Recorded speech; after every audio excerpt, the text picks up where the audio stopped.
सुप्रभात बच्चों, मैं हूं आपकी हिंदी की अध्यापिका और आज हम पढ़ेंगे पाठ 17 श्रम की प्रतिष्ठा।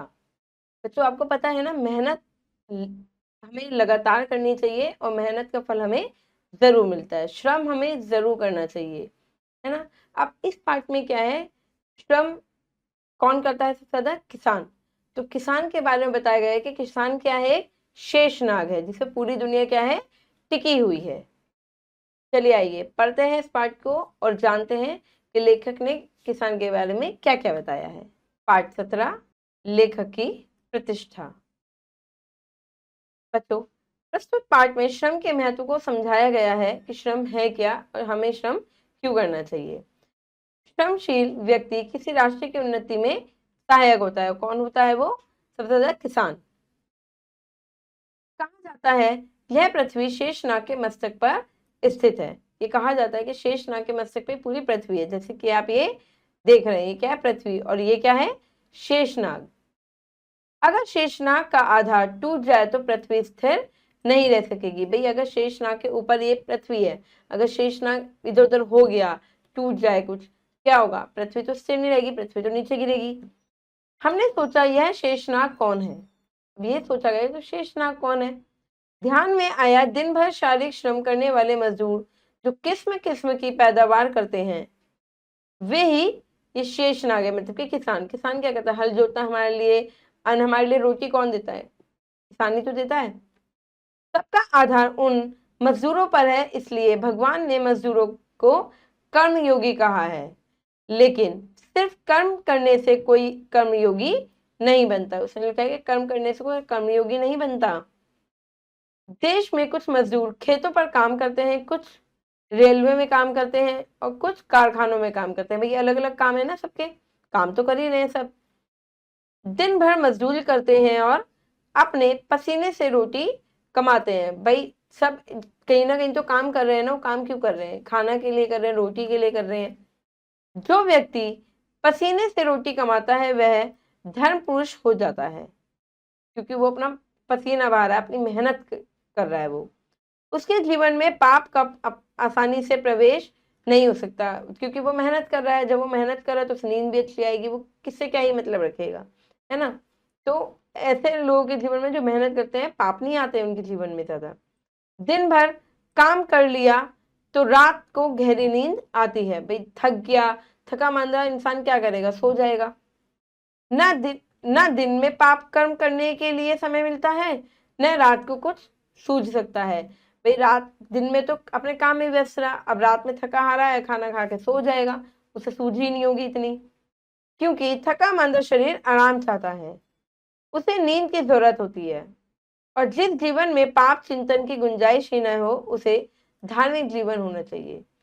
ठीक है, पर ऐसा अनुभव नहीं हो रहा है। अनुभव तो यह है कि जो काम नहीं करते उसके जीवन में तो पाप ही पाप है। मतलब जो जो काम ही नहीं करते, जो अपनी मेहनत ही नहीं कर रहे हैं, उनके जीवन में क्या है? पाप ही पाप है। क्योंकि उन्हें तो समय मिल रहा है उनके पास बातचीत का समय है, किसकी बुराई का समय है। रात को भी सो रहे, रात को भी नींद नहीं आती क्योंकि काम नहीं होता। पर उन पापों ने मजदूरों के जीवन में प्रवेश कर लिया है। अब उन पापों ने क्या किया ना, मजदूरों के जीवन में भी प्रवेश कर लिया है। कई प्रकार के व्यसन उनमें होते हैं। यानी केवल श्रम करने से कोई कर्मयोगी नहीं होता, मेहनत से कोई कर्मयोगी नहीं होता। जो श्रम टालता है वह तो कर्मयोगी है ही नहीं। जो मेहनत को टालता है कि आज नहीं, कल कर लेंगे, कल नहीं परसों कर लेंगे, वो तो कर्मयोगी है ही नहीं। उसके जीवन में पाप है तो आश्चर्य नहीं कि भाई वो काम ही नहीं कर रहा है, तो क्या है? उसके जीवन में तो पूरा पाप ही पाप है, क्योंकि उसके पास समय फाजिल पड़ा है, बेकार पड़ा, उसके पास समय ही समय है, कुछ भी कर सकता है वो। जहां समय फाजिल पड़ा है वहां शैतान का काम शुरू हो जाता है। कहते हैं ना कि खाली दिमाग शैतान का घर, ऐसे अब शैतान का काम शुरू हो जाता है। इसलिए फुर्सती लोगों के जीवन में पाप दिखता है तो आश्चर्य नहीं कि भाई पाप दिख रहा है, ठीक है, अब तुम्हारे पास इतना टाइम है, आश्चर्य की बात नहीं है ये। पर मजदूरी करने वाले के जीवन में पाप दिखता है तो सोचना चाहिए कि ऐसा क्यों है, ऐसा क्यों होता है। सोचना चाहिए कि जो काम भी कर रहा है, इसके पास तो समय भी नहीं किसी की बुराई करने का या किसी को कुछ कहने का। जो थका मारंदा आता है, सो जाता है, उसके जीवन में अगर पाप है तो सोचना चाहिए कि ऐसा क्यों। ऐसा इसलिए होता है कि वे कर्म को पूजा नहीं समझते।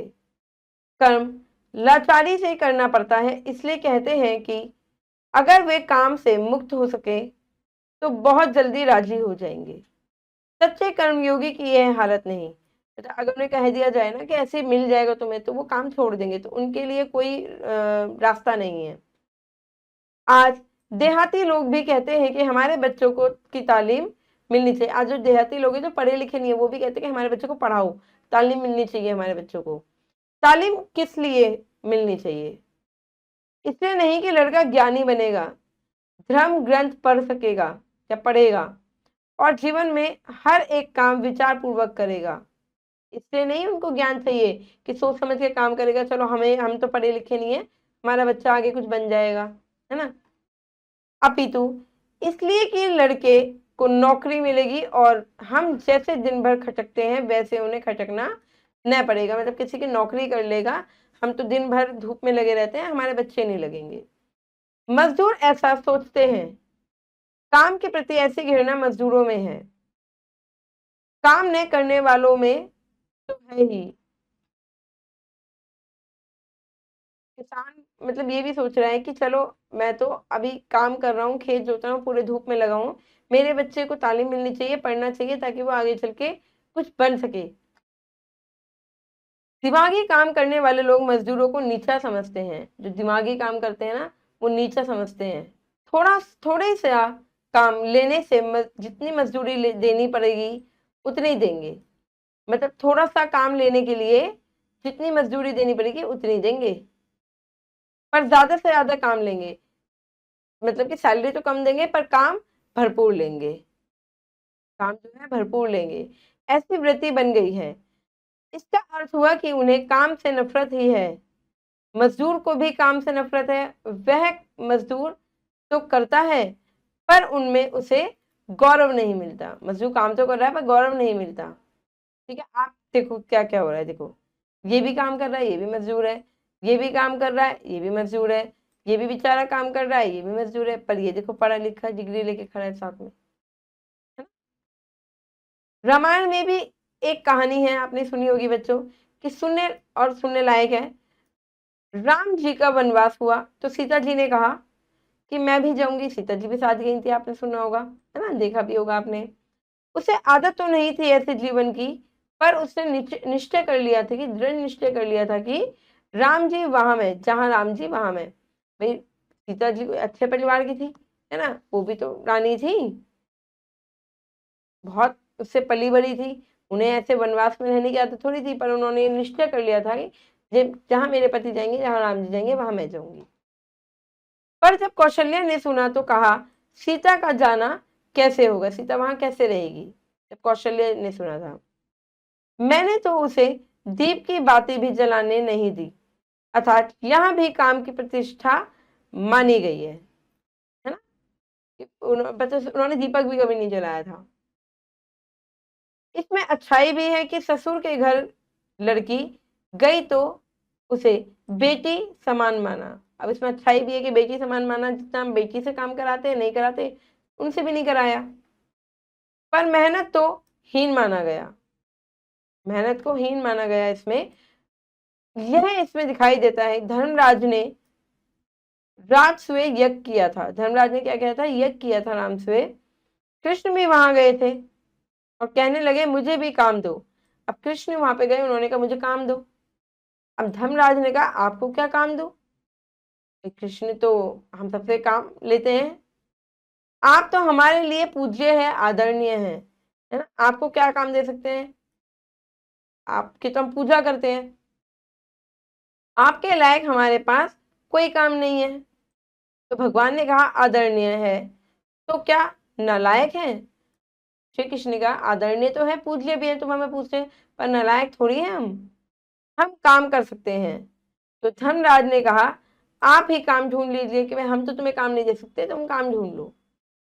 तो भगवान ने काम लिया झूठी पतले उठाने का और पोछा लगाने का। झूठी पतले जो पड़ी थी उनको उठाने का और पोछा लगाने का काम ले लिया। ज्ञानी तो खा सकते हैं और आशीर्वाद दे सकते हैं, काम नहीं कर सकते। उन्होंने कहा कि ज्ञानी जो है आशीर्वाद दे सकते हैं, सिर्फ काम नहीं कर सकते वो।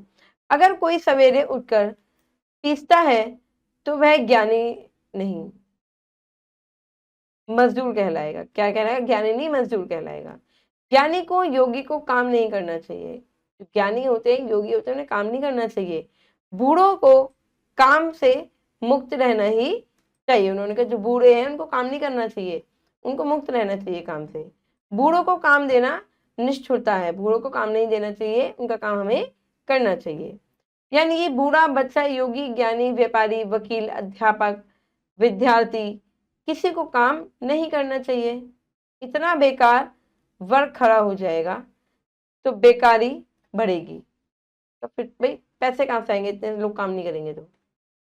अगर ऐसा होता कि जो काम नहीं करता वह खाता भी नहीं तो ठीक था, पर अब भूख तो सभी को लगेगी, काम तो इसे सभी कर रहे हैं, जो बुजुर्ग है वो भी कर रहे हैं क्योंकि खाना तो उन्होंने भी है, पर वह तो अधिक खाने को मांगता है। ऐसी समाज रचना जहाँ हुई है वह मजदूर समझते हैं कि हमें काम करने की छुट्टी मिलेगी, अच्छा होगा। ऐसा समाज जहाँ लाचारी से काम करता है तो उसमें कर्मयोगी हो ही नहीं सकते। जो अपने काम से बचते हैं ना, वे कर्मयोगी नहीं है। जो टालते हैं, जो काम को नहीं करते हैं, उनका जीवन धार्मिक होता ही नहीं। इस कारण अपने समाज में श्रम की प्रतिष्ठा नहीं है, मेहनत की कोई कदर नहीं है हमारे समाज में। इसलिए काम न करने का एक कारण यह है कि जो दिमागी काम करते हैं, जो दिमाग से काम लेते हैं अपने, उन्होंने दिमागी काम की महत्ता इतनी बढ़ा दी कि उसे 1000 रुपए देना ही उचित मानेंगे और काम दुनिया भर कर ले लेंगे। और श्रम करने वालों को कम से कम जितना दे सकते उतना देने की कोशिश करेंगे। मतलब काम तो उनसे पूरा लेंगे, पर जितना कम दे सकते हैं पैसे उनको, उतने कम देंगे। शारीरिक श्रम की प्रतिष्ठा न मानो, पर महात्मा गांधी तो दिमागी काम करते थे, फिर भी थोड़ा सा समय निकालकर दिन में सूत काल ही लेते थे। काम की इतनी इज्जत करनी चाहिए। अगर हम काम की इज्जत नहीं करेंगे तो बड़ा भारी धैर्य कार्य होते हैं। ऐसा समझना चाहिए कि हमें अपने काम की इज्जत करनी चाहिए, चाहे आपका काम कैसा भी हो, छोटा हो बड़ा हो कैसा भी हो, आपको वो काम अपने काम की इज्जत जरूर करनी चाहिए। क्योंकि अगर आप ही अपने काम की इज्जत नहीं करेंगे, दूसरा भी आपके काम की इज्जत नहीं करेगा।